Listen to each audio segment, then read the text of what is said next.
So hello friends, welcome back to my channel. काफ़ी दिनों से वीडियो नहीं आया, उसके लिए सॉरी। त्यौहार की वजह से टाइम ही नहीं मिल पाया। अब मैं रेगुलर वीडियो डालने की कोशिश करूँगी। तो लेट्स स्टार्ट। आपको स्टोरी पता होगी, ये स्टोरी वहीं से शुरू होती है जहाँ पे डोइन जो होता है जियान को कह रहा होता है कि अगर तुम यहाँ हमारे साथ एडजस्ट नहीं कर सकती तो तुम जा सकती हो। अगर यहाँ पर तुम गलत सोच के साथ आई हो और पैसों के लिए ही आई हो तो तुम्हें यहाँ आना ही नहीं चाहिए था। हमारी फैमिली ने तुम्हें पूरे दिल से अपनाया है, लेकिन तुमने अभी तक कुछ नहीं अपनाया। तुम हमारे बारे में सोचती भी नहीं हो ना। ये सुनकर वो चौंक जाती है और समझ जाती है कि वो कहना क्या चाहता है। कमरे में जाकर वो इस बारे में काफ़ी सोचती है। आगे हमें दिखाते हैं कि सुनवू जो होता है अपनी बहन के साथ होता है, तो वो बताती है कि ये नई ब्रेड है, इसे खाकर देखो, ये कितनी अच्छी है, तो मैं इसे अब अपने कैफ़े में बेचना चाहती हूँ। ये सुनकर सुनवू कहता है कि आपने सही फैसला किया है, और वो वहाँ से चला जाता है। आगे हमें दिखाते हैं कि हुई जो होती है रास्ते से जा रही होती है, तो उसे प्यास लगती है, तो वो बेकरी में आ जाती है। मिस्टर कैंग उसे देखकर वहीं पर छुप जाते हैं। सुनवू जो होता है जियान को कॉल करके मिलने के लिए बुलाता है। जियान जल्दबाजी में निकलती है तो उसका फ़ोन रास्ते में गिर जाता है। जोइन उसके पीछे ही होता है और वो फ़ोन को उठा लेता है। अब वो देखता है कि जियान जो है सुनवू से मिलती है। सुनवू उसे पैसे देना चाह रहा था ताकि वो अपना कर्ज उतार सके, लेकिन जियान उसे समझाती है कि मैं ये पैसे नहीं ले सकती हूँ और वक्त आने पर मैं तुम्हें सारी सच्चाई बता दूंगी। ये कहकर वो जाने लगती है। मौका देखकर सुनवू जो होता है उसके पर्स में पैसे डाल देता है। अब वो जाने लगती है तो वो उसे रोक कर पूछता है कि आखिर बात क्या है, तुम मुझे बताओगी? तो जियान बोलती है कि वक्त आने पर मैं तुम्हें सब कुछ बता दूंगी। बाहर खड़ा हुआ डोइन जो है इन दोनों को इस तरह देख रहा होता है। जियान बाहर आती है और अपना मोबाइल ढूंढ रही होती है, लेकिन वो तो डोइन के पास था, इसलिए वो देखकर मुस्कुरा रहा होता है। उसकी माँ को जब ये पता चलता है कि जियान का फ़ोन नहीं लग रहा तो वो बहुत ज़्यादा परेशान हो जाती है और अपने हस्बैंड के पास जाकर बोलती है कि कहीं उसे कुछ हो तो नहीं गया। डोइन के पापा कहते हैं कि नहीं, कुछ नहीं हुआ होगा, वो ठीक होगी, ज़रूर वापस आ जाएगी। फ़ोन ना मिलने की वजह से बहुत ज़्यादा परेशान थी, इसीलिए वहीं बैठ जाती है। उसे पता ही नहीं चलता है कि वक्त कितना हो गया। अब वो घर पहुंचती है तो सभी परेशान होते हैं। उसके पापा कहते हैं कि क्या बात है, इतनी लेट हो गई, कहाँ गई थी और तुम्हारा फ़ोन क्यों नहीं लग रहा था? तो वो अब माफ़ी मांगने लग जाती है। तभी मैग भी वहाँ पर आ जाती है और उसे गले लगा लेती है और बोलती है कि क्या हुआ। अब वो सारी बात बता देती है कि उसका फ़ोन खो गया है। उसकी माँ बोलती है कि नहीं, कोई बात नहीं, फ़ोन खो गया है तो क्या हुआ, दूसरा ले लेना, लेकिन दोबारा ऐसा मत करना। डोइन पीछे से सब कुछ देख रहा होता है। अब वो अपने कमरे की तरफ जाता है तो जियान उसे रोकती है और उससे माफ़ी मांगती है और कहती है, मैं समझ गई तुम मुझसे क्या कहना चाहते थे, अब मैं वैसा ही करूँगी जैसा यहाँ के लिए बेहतर होगा। वो बोलता है कि चलो ठीक है, तुम्हें समझ में तो आया। वो अंदर चला जाता है तो जियान उसे रोकती है और कहती है, एक बात और बताऊंगी, मेरा कोई भी बॉयफ्रेंड नहीं है। ये सुनने के बाद वो अंदर चला जाता है और उसका मोबाइल ड्रॉर में रख देता है। अब हमें जियो को दिखाते हैं जो कि अपने दोस्त के घर पे सो रहा होता है। उसका दोस्त कहता है कि छुट्टी के वक्त भी तू यहाँ पर आके सोता है, आखिर घर पे क्यों नहीं जाता? तो वो बोलता है, यहाँ से मेरा सब चीज़ नज़दीक पड़ता है। उसका दोस्त उसे आइडिया देता है कि एक कमरा क्यों नहीं ले लेता ताकि तेरे लिए भी अच्छा हो जाए। उसे ये पसंद आता है और वो कहता है कि अब मैं ज़रूर बात करूँगा। अब वो अपनी बहन जियान को फ़ोन लगा कर पूछना चाहता था कि वो ठीक तो है ना, वहाँ एडजस्ट तो हो गई है ना, लेकिन उसका फ़ोन ही नहीं लगता। अब हमें जीते को दिखाते हैं जो कि पैम्पलेट्स बांट रहा होता है ताकि कोई लोन वगैरह लेना चाहता है तो ले सकता है। उसका काम ख़त्म हो गया था इसलिए वो आगे जाता है, लेकिन वो सुआ को किसी और लड़के के साथ में देख लेता है। वो वहीं पर बैठकर उसका इंतज़ार करता है। जैसी वो नीचे आती है वो उसे रोक कर पूछता है कि ये सब क्या चल रहा है, और वो उसे कहता है कि लड़का कौन है। तो वो लड़का पूछता है कि ये कौन है, तो वो बोलता है कि मैं इसका बॉयफ्रेंड हूँ। वो लड़का वहाँ से चला जाता है। अब वो सुआ से पूछता है कि आखिर बात क्या है, तुम मेरे साथ ऐसा कैसे कर सकती हो, तुम किसी और के साथ डेट पे कैसे आ सकती हो? तो वो बोलती है कि तुम्ही ने तो मुझसे कहा था ना कि मैं किसी के साथ भी डेट पर जा सकती हूँ, यहाँ तक कि मैं शादी भी कर सकती हूँ। तो जीते कहता है कि मुझे लगा तुम मजाक कर रही हो, मैंने तो यूँ ही कह दिया था, मुझे तुम पर भरोसा है, तुम ऐसा कुछ नहीं करोगी। लेकिन वो बोलती है कि मैंने तुम्हें कई बार इशारे में बताया था कि मैं शादी करना चाहती हूँ, लेकिन तुमने कभी उस पर ध्यान ही नहीं दिया और मुझे कितनी आसानी से कह दिया कि चले जाओ, किसी और से शादी कर लो। ये सुनकर वो बेचारा रोने लग जाता है और कहता है कि मैंने ये सब कुछ जानबूझ के नहीं कहा, क्योंकि मुझे लगा कि तुम मुझे समझती हो और तुम ऐसा कुछ करोगी नहीं, मुझे भरोसा था तुम पर। लेकिन वो अपना हाथ उससे छुड़ा लेती है। तो वो कहता है कि ठीक है, अगर यही बात है तो मैं तुमसे शादी तो कर नहीं सकता, मुझ पर बहुत ज़्यादा जिम्मेदारी है, मैं घर का सबसे बड़ा बेटा हूँ, मैं तुम्हें एक कमरा तो नहीं दे सकता।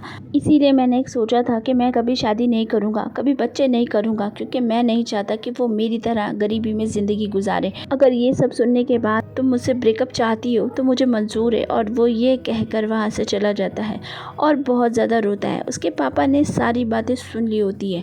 वो सोच में पड़ जाते हैं कि आखिर मैं अपने बेटे के लिए क्या इतना भी नहीं कर सका। वहाँ दूसरी तरफ जियान की माँ को दिखाते हैं, जो कि रेस्टोरेंट को देखती कर बहुत खुश होती है और सोचती है शायद अब हमारी ज़िंदगी बेहतर हो जाएगी। घर पर आती है तो जीसू उनका बहुत ज़्यादा ख्याल रख रही होती है। ये देखकर वो उस पर चिल्लाती है। तो जीसू कहती है कि अब जियान नहीं है तो मुझे ही तो आपका ख्याल रखना पड़ेगा ना। तो वो उसके लिए बहुत सारे सैंडविचेस बनाती है, जिसे खाकर जीसू बहुत ही खुश हो जाती है। जीसू जल्दी में थी, इसलिए सैंडविचेस लेकर बाहर की तरफ निकलती है, लेकिन उसे याद आता है कि वो अपना फ़ोन भूल गई, इसलिए वो वापस आती है। अपनी माँ को रोता देख वो वहीं बैठ जाती है।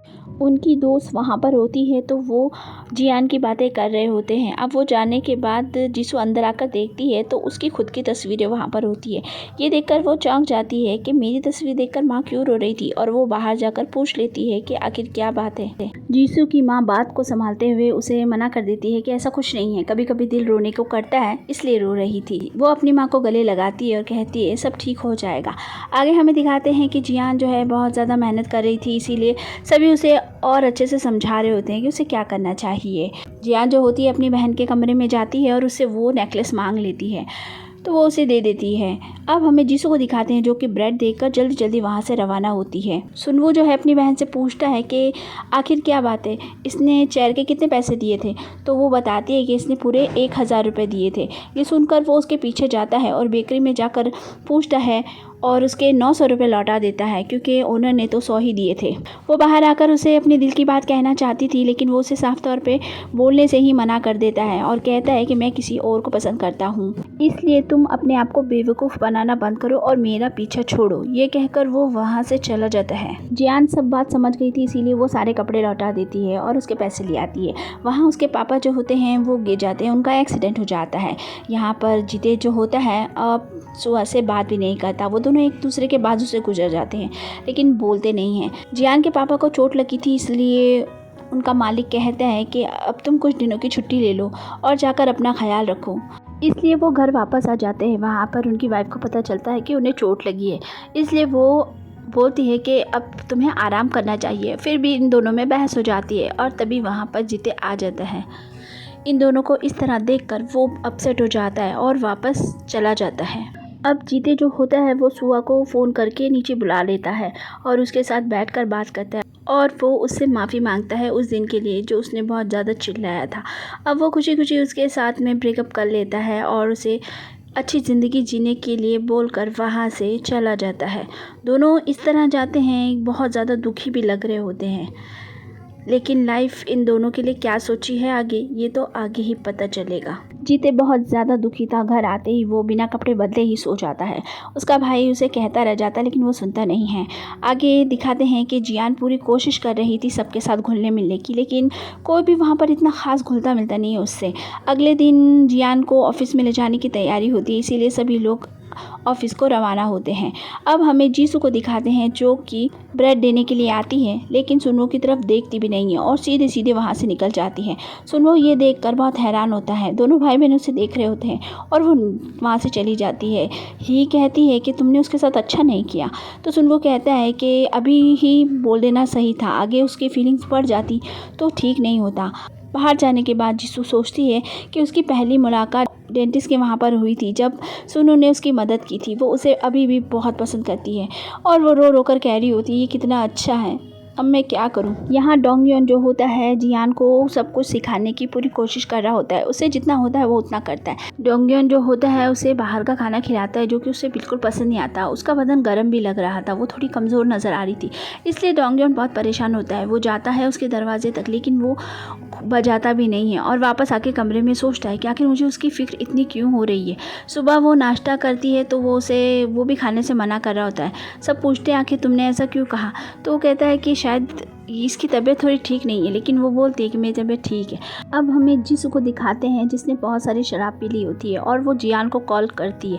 जियान दौड़ी दौड़ी अपने सब को छोड़कर भागकर उसके पास जाती है और उसे पूछती है आखिर क्या बात है, तो वो बोलती है तुम यहाँ पर क्यों आई। फिर वो रोने लग जाती है और बताती है कि उस लड़के ने उसे मना कर दिया, यहाँ तक कि उसने उसे बताने तक नहीं दिया कि वो उसके लिए क्या फ़ील करती है। ये सुनकर जियान कहती है कि ये कैसा लड़का है जिसने तुम्हें बोलने का मौका तक नहीं दिया। अब जिसू बेहोश हो जाती है तो जियान उसे उठाकर घर ले आती है और उसे लेटा देती है। उसकी माँ कहती है कि तुम्हें यहाँ नहीं आना चाहिए था और वो उसे जल्दी जल्दी वहाँ से भगा देती है। मैंगमी को जब ये पता चलता है कि जियान अपनी क्लास में नहीं है और टाइम से वो घर भी नहीं आई है तो वो गुस्से में सारा सामान उसका बाहर फिकवा देती है जितना भी पुराना होता है। डोंगयॉन ये सब देखता है तो उसे अच्छा नहीं लगता, लेकिन अब वो अपनी माँ के अगेंस्ट नहीं जा सकता था। जियान घर वापस आती है तो मैंगमिन उसका इंतज़ार कर रही होती है। वो पूछती है कि आखिर तुम दोबारा वहाँ पर क्यों गई, तो वो बताती है कि वो सब मेरे भाई बहन हैं, अगर उनमें से किसी को भी मेरी ज़रूरत हुई तो मैं वहाँ पर ज़रूर जाऊँगी। मैं अभी पूरी तरीके से योनसुक नहीं बनी हूँ, मैं कोशिश कर रही हूँ, लेकिन मुझे वक्त की ज़रूरत है, इसलिए आप मुझे जियान ही बुलाएं। जब वो अंदर जाती है तो उसकी बहन भी बोलती है कि मम्मी के साथ तुम्हें इस तरह नहीं बात करना था, तो वो कहती है कि मुझे जो कहना था मैंने कह दिया। अब वो अपने कमरे में जाती है और जब देखती है तो कोई भी उसका सामान नहीं होता।